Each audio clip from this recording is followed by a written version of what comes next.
Hi everyone.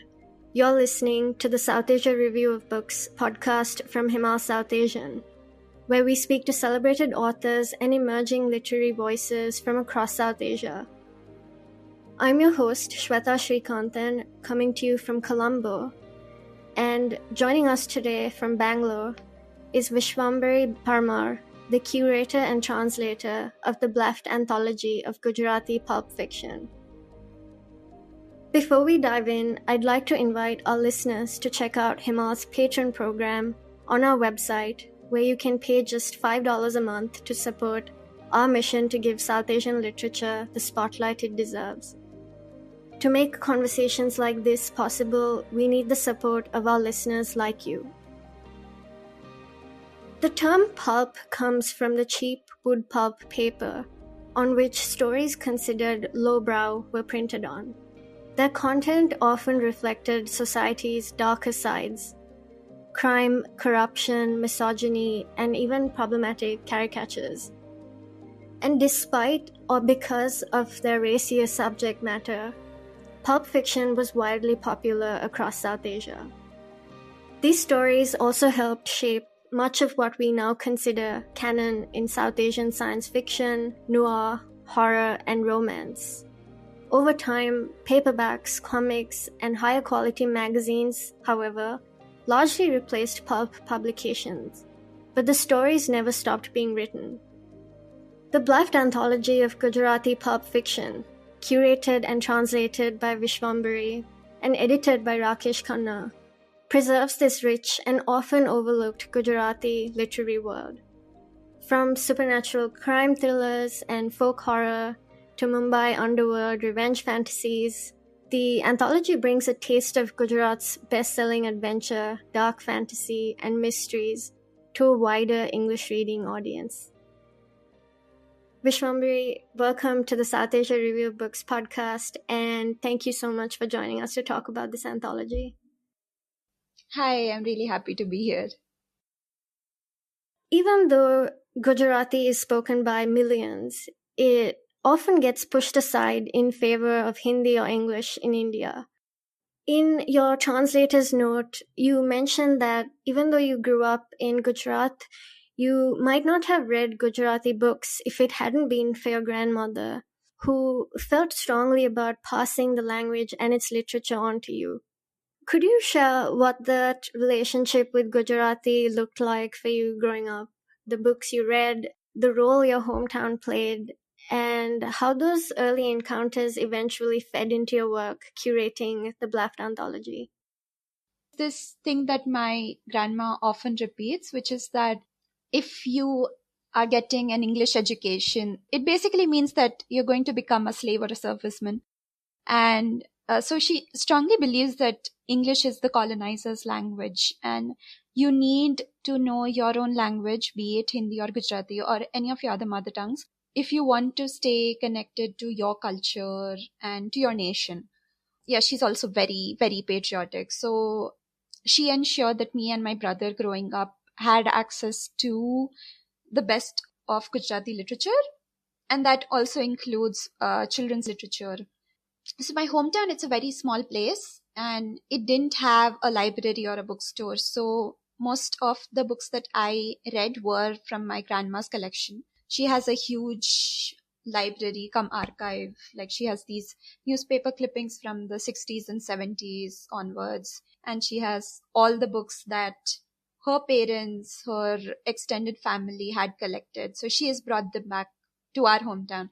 So, because she doesn't trust other people with books.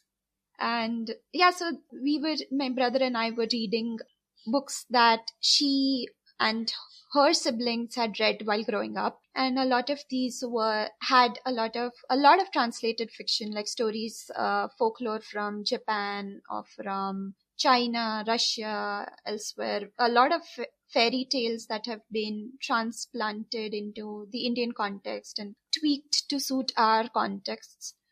And there were a lot of folk tales, lots of historical stories as well. So I was getting to read those till I was about 10, 12 years old, after which we shifted to a bigger city and a better school.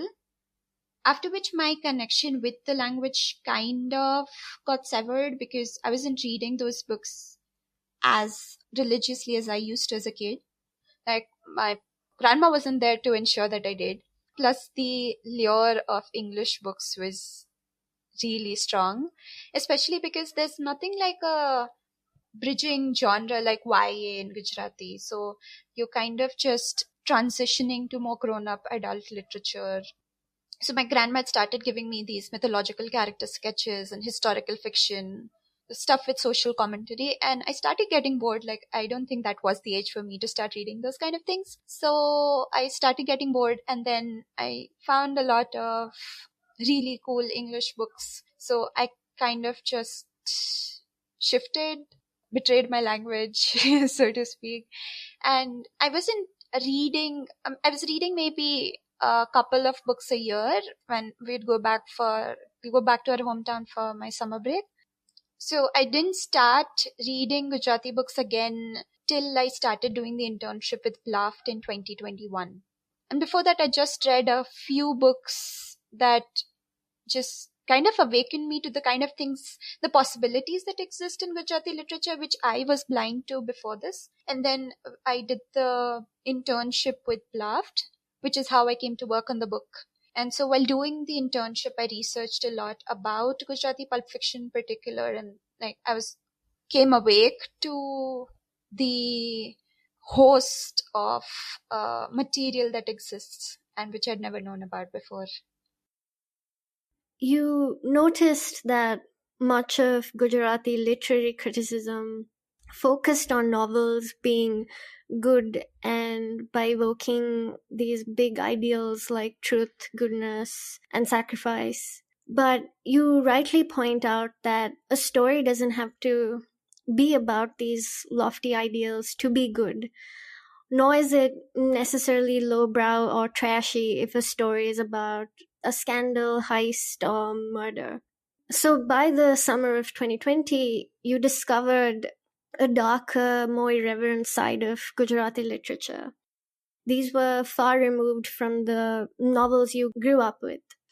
You write that you were both shocked and fascinated by this. Reading this anthology, what's so thrilling about these stories to me is their willingness to be so wildly camp, to explore without pulling any punches, and also the refusal to follow the straight lines of mainstream South Asian fiction. Tell us more about discovering this freedom, and what was it about Gujarati pulp fiction that drew you in? I think there was this very kind of sanitized, very sacrosanct picture I had in my mind about Gujarat because of the way that my grandma talks about it, the way most of Gujarati literature has been historicized or written about. We create this hierarchy of the high and the lowbrow. And I used to think that there is no lowbrow in Gujarati fiction, so to speak. It's a representative of our language and our culture, and there's absolutely nothing wrong with it. Even though when you think about it, Gujaratis are these really stereotyped, fun-loving people. So how can their literature be so rigid and uptight? Not to denigrate literary fiction, but it's not something that a common person, I think, would come home from a long day at work and read to unwind. So yeah, we need something like popular fiction, pulp fiction, and just discovering that it was so pleasant because it completely changed my view of what Gujarat is, what Gujaratis like to read, what they like to do for fun. And it is just as dark and gritty as any other culture, and just as fun as English was to me. The way, the kind of possibilities that English, the language, opened up for me, the stories that were available that I could just read whenever I wanted, they hadn't existed for me earlier before I discovered this underbelly of Gujarati fiction. So yeah, it just felt very liberating. And also because Gujarati literature was presented as something, as a model, something we should model, right? Something that would help us instill all those values that we hold very high. And then knowing that the underworld exists, the underbelly exists, that means that I don't have to hold myself up to very high standards in terms of my reading as well as in terms of my behavior. Back in 2008, Blaft published Pritham K. Chakravarti's Tamil pulp anthology. This was the first Indian and possibly even South Asian language pulp fiction translated into English, and it was a huge success. For me, as someone who grew up reading Tamil pulp in magazines like Ananda Vigadan, it was so thrilling to pick up the translated volumes and relive some of those stories. And so Blaft editors had long wanted to do the same for other languages, but struggled to find translators. And that's where you come in. As you mentioned earlier, in May 2021, you started an internship with Blaft, and you were asked to research Gujarati pulp fiction. You write that over the following months, reading, discussing these stories felt both familiar and also full of so many new discoveries. How did it feel to take on the project of curating this anthology? And what was the translation process like? Were there any particular challenges of translating Gujarati pulp? I think till we made the official announcements, it felt very unreal. And even afterwards, for a point, like just knowing that I have a book of my own. Initially, it was just meant to be an internship.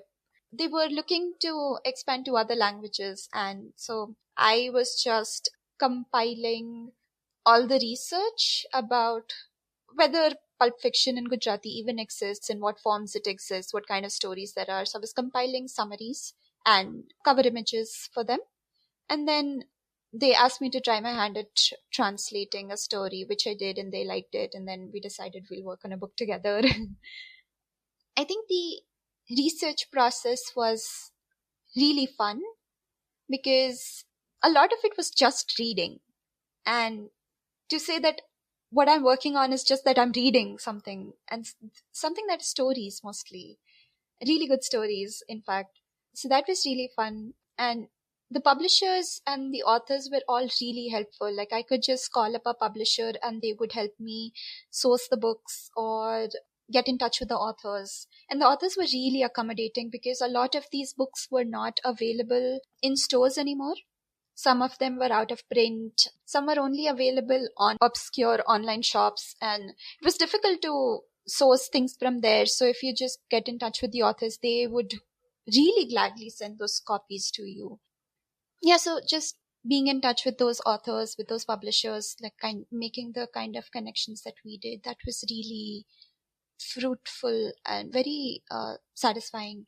At the same time, it was also somewhat difficult because English dominates the internet. It is the language of the internet at this point, and just navigating the internet in our mother tongues, it's very difficult because I'm not that good at typing in Gujarati, so I was putting everything into Google Translate to use the script and then search for things. And the publishers' websites, the stores, the websites, they're not properly cataloged. So finding books there was really difficult. Like you can just find the cover images and some information about the title, but the blurbs are not uploaded on those sites. And in English books, usually you'll find the blurbs at the back.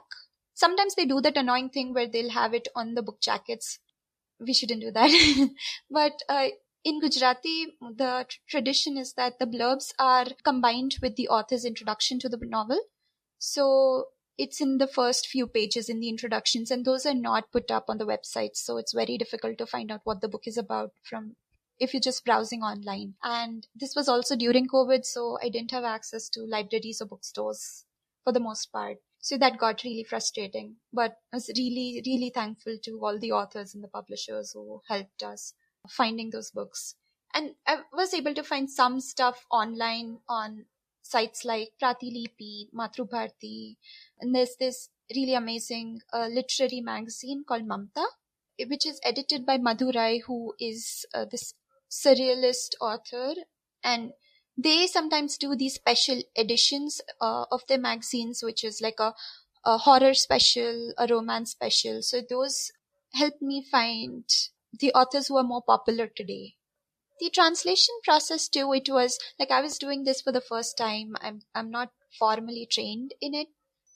I think I was learning on the job, and Rakesh was such a huge help because he was guiding me throughout. And one of the issues I encountered the most was that I would sometimes just forget if the words that I'm writing down actually exist in the language, because I was constantly shifting between Gujarati and English, sometimes also from Hindi to English in some works. So I was getting this really disorienting, defamiliarized kind of a feeling while writing. So I'd often Google really common words like joint and food and bones and stuff, just to ensure that they are actual real words. And another issue I encountered was that a lot of Gujarati is written in a passive voice. It's not a problem in Gujarati. That is how it naturally feels like it. The way it feels natural to read it in that way. But when I'm translating it to English, I would naturally use the passive voice, and that would feel very awkward in English. So I had to keep changing it to active voice. We did retain it in some points where it felt like the character is not in control of themselves. But other than that, we had to keep shifting, and that was something that would be brought up a lot during the editing meetings we had. And in one book in particular, which is The Bar Dancer, it's set in Mumbai, and it's a heterolingual text in that it's mostly written in Gujarati. The narration is in Gujarati, but the dialogues are a mix of Marathi, Hindi, Gujarati, and English, just to send across that cosmopolitan flavor of being a Bombay citizen. And the languages are very political in that book, because they denote your cultural background, your social background, the class hierarchies. And our character Paro, she is a bar dancer turned maid who is now thinking of going back to dancing. And so she is very rough around the edges. Her language is not very polished. She uses a lot of crass terms, and she cannot use English at all. So whenever English is used in the book, it is used to put her down or to indicate that the characters come from a posh background. So when most of the book was being translated to English, it became difficult to distinguish the sentences that were originally in English, which were supposed to denote something about the character's class, about their superiority. So it was difficult to distinguish those sentences and lines from the rest of the text, which is also now in English. So we had to add in a few things, some indicators to show that there is some intent behind those words as well. You found that until the 1990s, Gujarati pocket novels were everywhere, in bookstores, from railway and roadside vendors, advertised on the backs of buses, and serialized in popular weeklies and magazines. But as you noted earlier, most of these books were ephemeral, and today older titles are rarely found outside libraries or online archives. Then there's the issue of translation, as you mentioned, and many are lost or out of print. You also note that translation of word literature in Gujarati has always been important, and it kind of transformed how pulp was written and received. Could you tell us a little bit about this history and how translation itself shaped the development of Gujarati pulp fiction? This is true for other languages as well, but basically pulp and popular fiction, even though they are read in the thousands, in the millions sometimes, these books are still on the peripheries. They're not as respected, and because they are not as respected, as codified, or there's not so many people regulating this literature, it's also open to influences from the outside. Translations have determined the shape that pulp and popular fiction would take in a lot of languages. Like in Gujarati, specifically, I think it begins with the translations of great sci-fi works. Like we had H.G. Wells, Jules Verne's adventure fiction, Jonathan Swift, Daniel Defoe. All of their works have been translated into Gujarati. They continue to be translated even today. Like newer and newer translations keep appearing of the same works. And I've heard it said that Jules Verne is the most popular sci-fi author in Gujarat. So transcending even the works of our homegrown sci-fi authors. This is basically an honorary Guju. And their works, they kind of created the template for the kind of sci-fi that would be written later on. So Gunwantaraya Acharya, he writes adventure stories for young adults, and his works they would be set in the Indian Ocean, like they were about voyages, or they would be these expeditions into the deep jungle. So very similar to what Jules once wrote. In crime fiction as well, we had a lot of translations happening, and sometimes they were not even credited. Like Chandulal Jethalal Vyas, he was the editor of this really famous magazine called Bahurupi, and he was actually very against these social novels, the realistic fiction, because he felt that it was making everyone just going to theaters or reading books or watching plays, that's making everyone very soft and effeminate. And what you need in life basically is something like crime fiction and thrillers, because that's what's happening in real life around us. So that's the kind of stuff we need to learn about.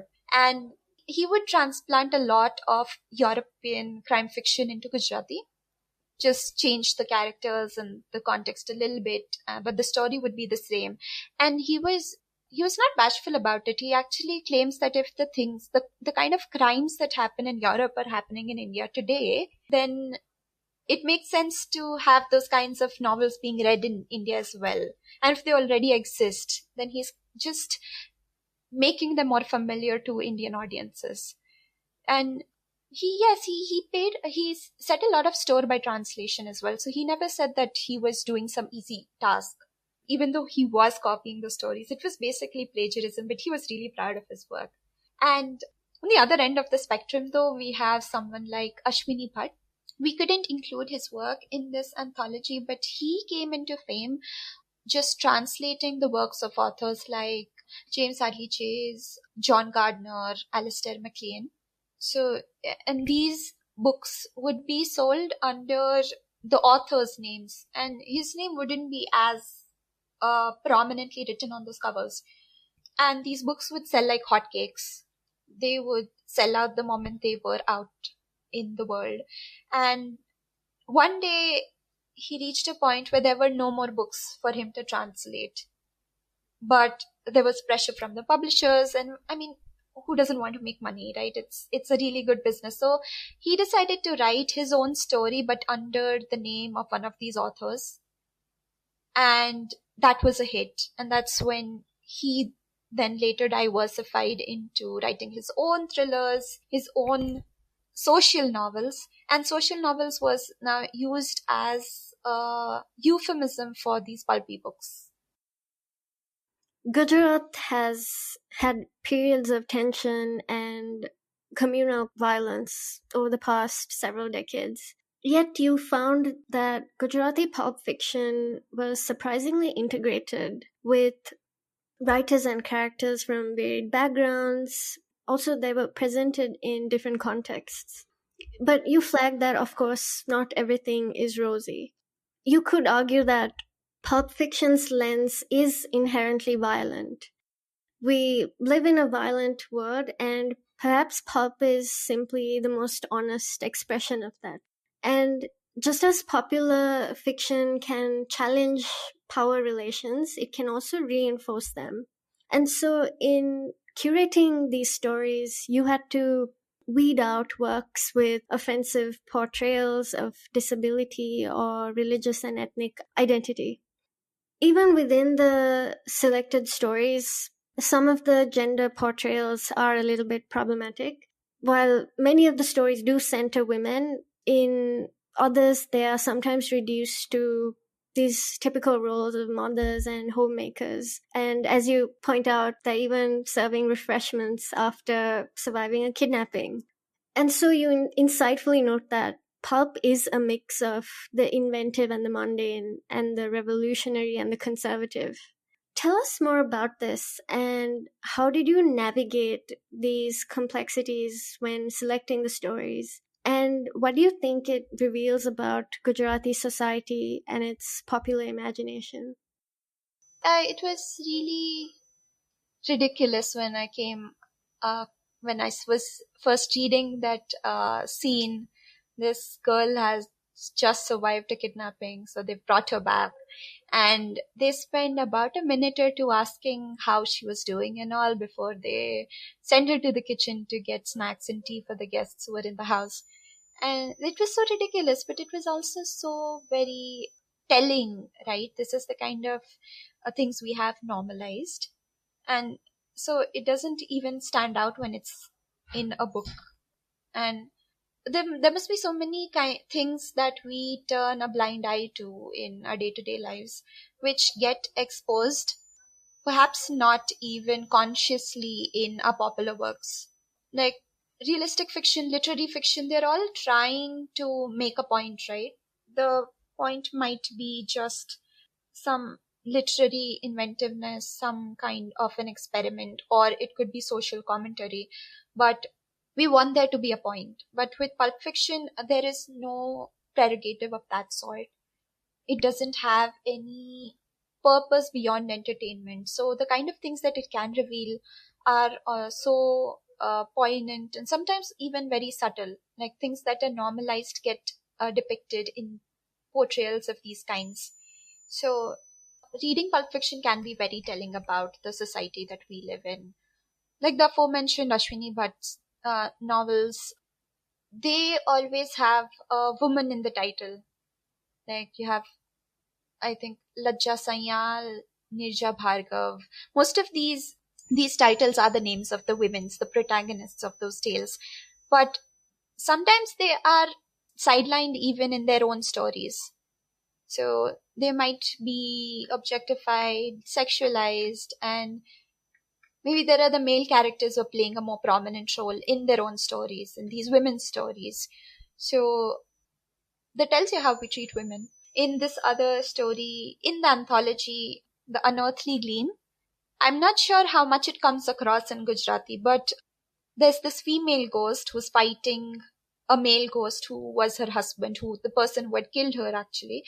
And she is still so respectful. She uses the honorifics up for him, even though she hates him to her bones. These are things that we expect from women. But also, yes, there were a lot of interfaith relationships, be they professional, be they romantic.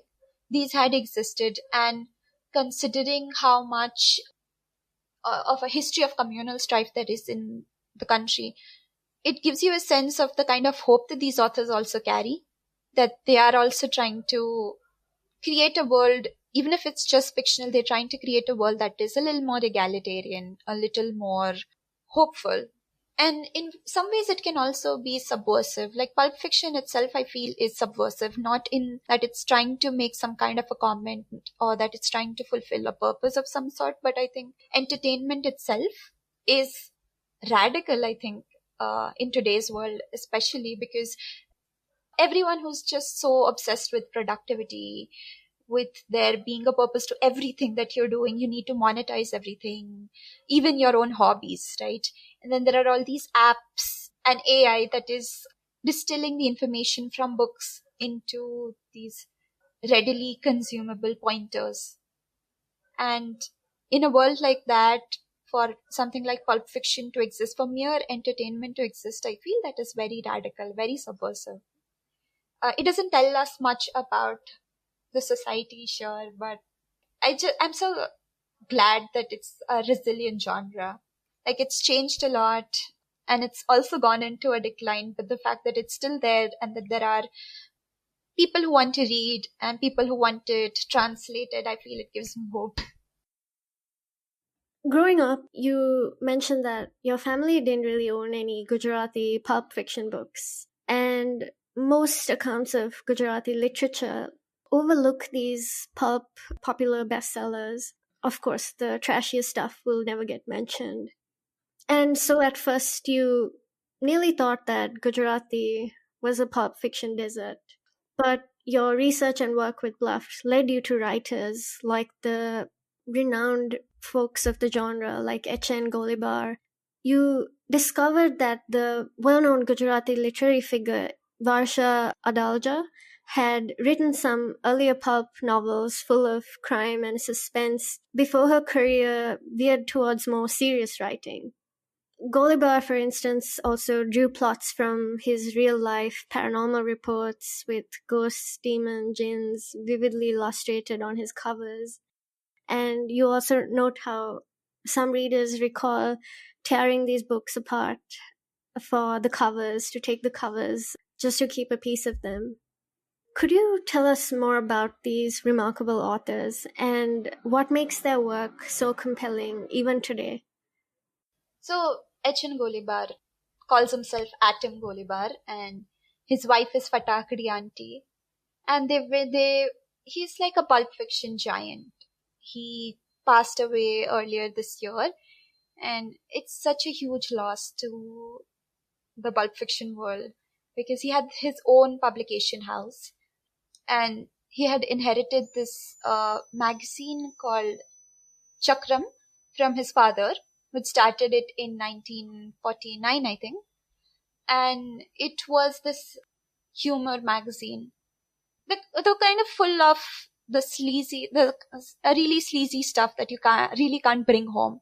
And then Atom Golibar, he transforms it into this family magazine, adds the name Chandan to it, so it's Chakram Chandan now.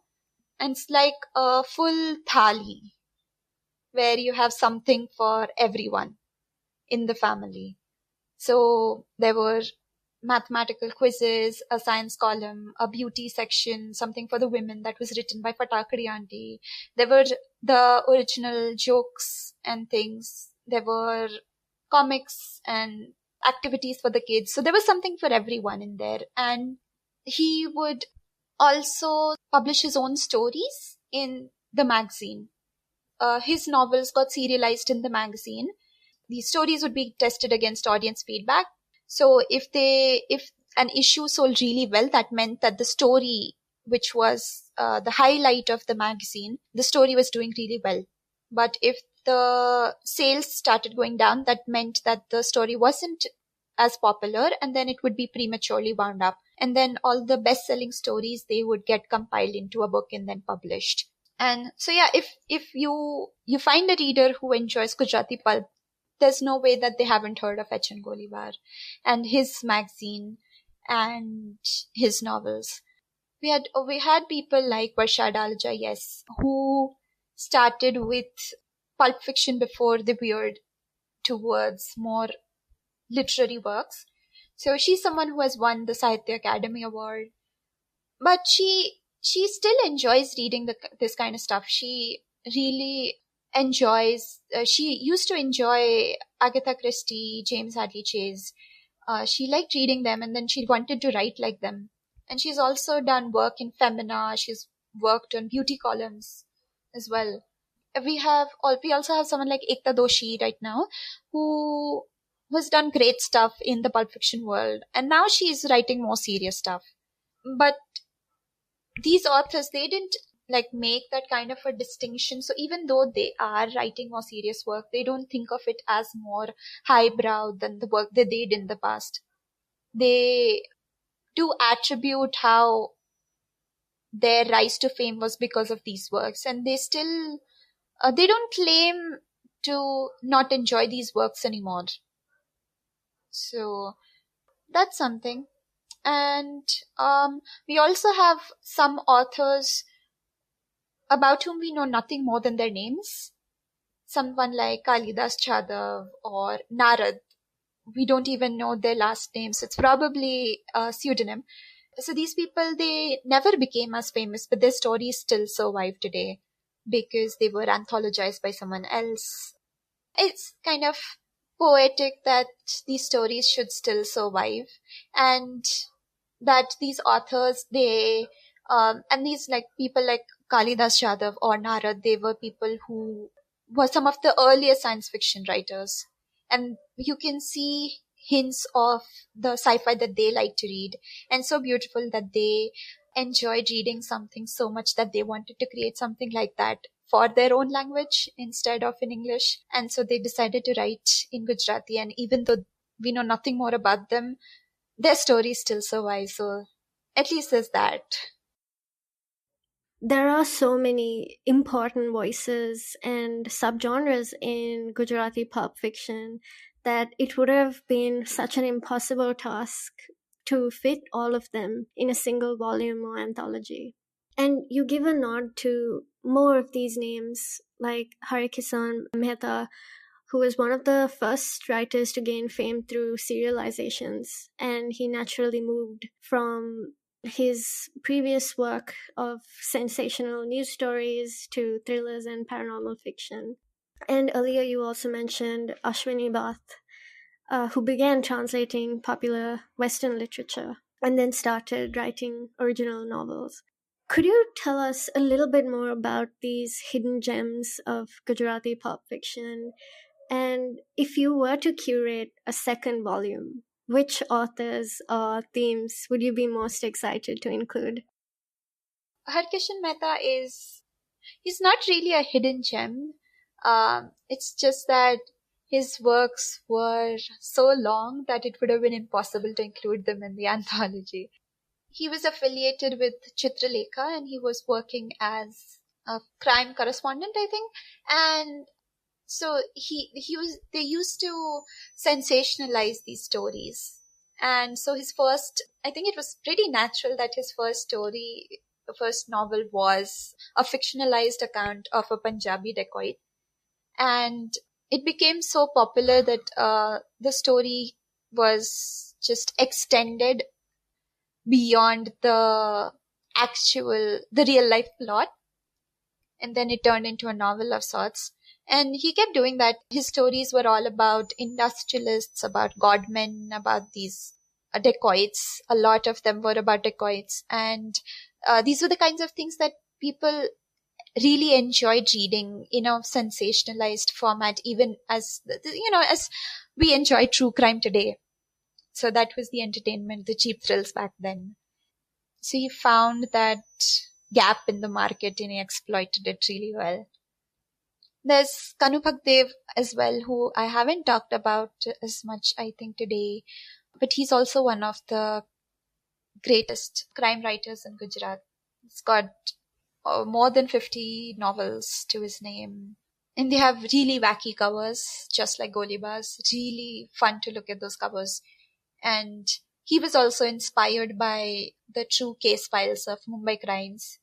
And a lot of his stories would be set in Mumbai, as is the case with a lot of the authors in this anthology as well.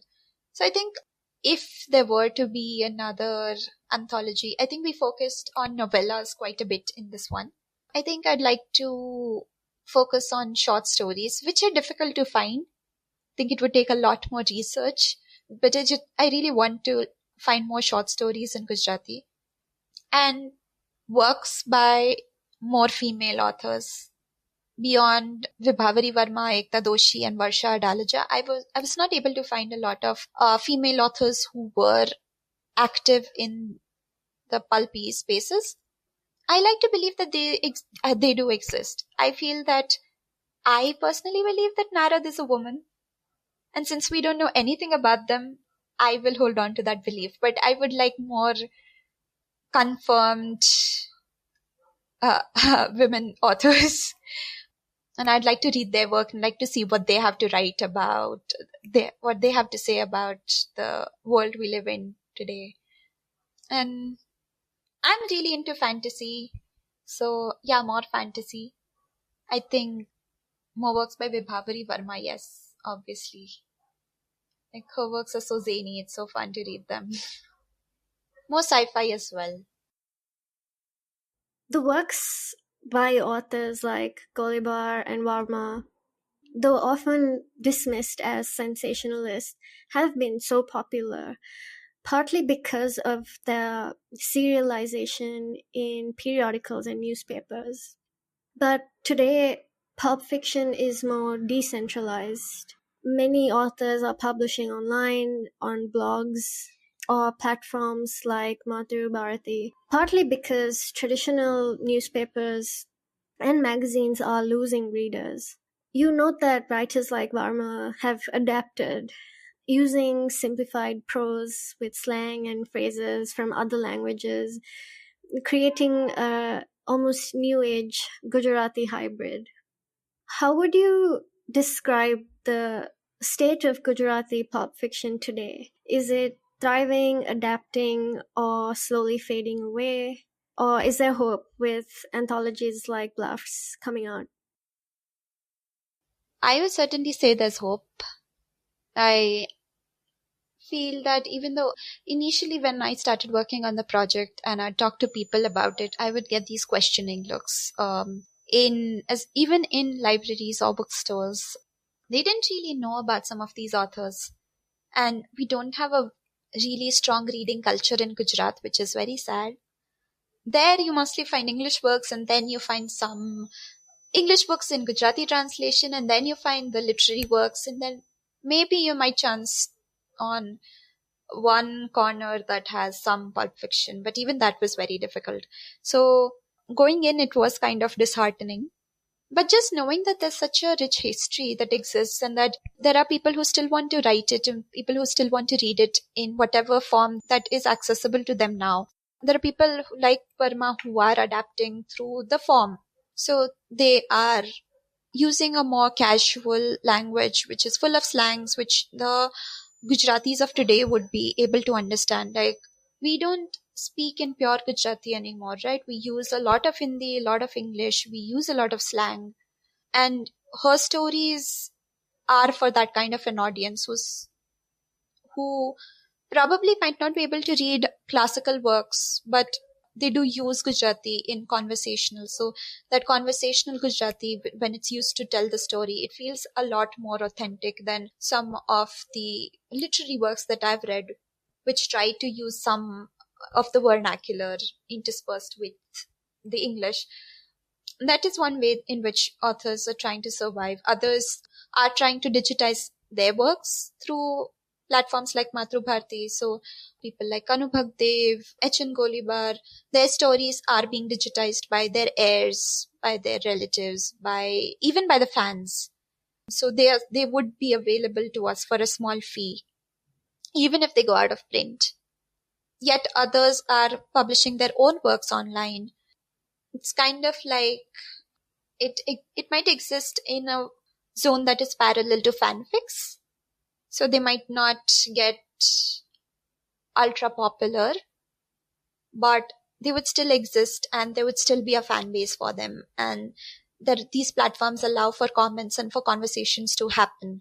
And I think the way that these novels would be serialized in the past, and then if they became popular, they would be compiled into a book format. That still happens through Amazon. So a lot of these authors are publishing their books as ebooks, which are available. And yes, even though we have quite a sizable population of Gujaratis, they don't know the language as well. So I feel, yes, maybe the anthology might help fuel an interest, maybe renew the interest in pulp fiction, especially because a lot of Gujaratis didn't know about it. So I think you need to know about it in order to have an interest in it. Maybe they were always interested in things like this, but they didn't know that it existed in their own language. So yeah, there is hope. Vishwambhari, thank you so much for taking the time to speak with us today. It was a pleasure to have you on the podcast. Thank you so much for having me. I had so much fun talking to you. Thank you for listening to the Southasia Review of Books podcast from Himal South Asian. If you like this episode, please share widely, rate, review, subscribe, and download the show on your favorite podcast apps. You can find the links to subscribe and listen to previous episodes on our website at himalmag.com. While you're at it, please do also check out Himal's State of South Asia podcast, hosted by Associate Editor Nayanthara Narayanan, featuring conversations on pressing social and political issues from across South Asia. What we do and what we love doing at Himal is really looking at South Asian writing and ideas like no other. And that gives us a very unique community, viewpoint, and the privilege of making conversations like this possible.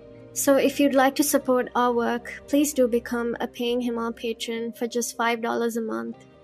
We have a great program with lots of perks, and we'll welcome you to a fantastic Southasia Review of Books community. Thanks again, and until next time.